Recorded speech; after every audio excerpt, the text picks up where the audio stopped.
Reports of sporadic fighting in the Sudanese capital Khartoum. This despite a 7-day ceasefire agreement between the army and paramilitary rapid support forces, which officially came into force on Monday evening to allow for the delivery of humanitarian relief.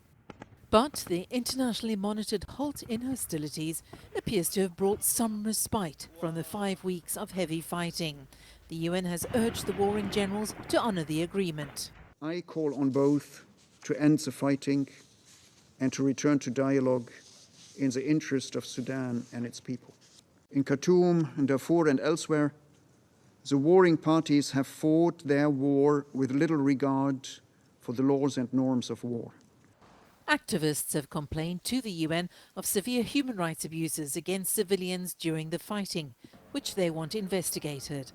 Elsewhere in the country, people could be seen taking advantage of the ceasefire on Tuesday to stock up on food and other supplies.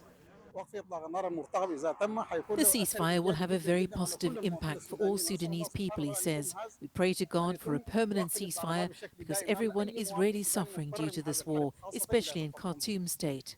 It will allow the shipping of petroleum products as well as medical and food supplies to the states that need it. I call on all warring sides to permanently end this war to stop the suffering of Sudanese citizens. In Port Sudan, people were seen freely going about their business as the one-week ceasefire entered into force.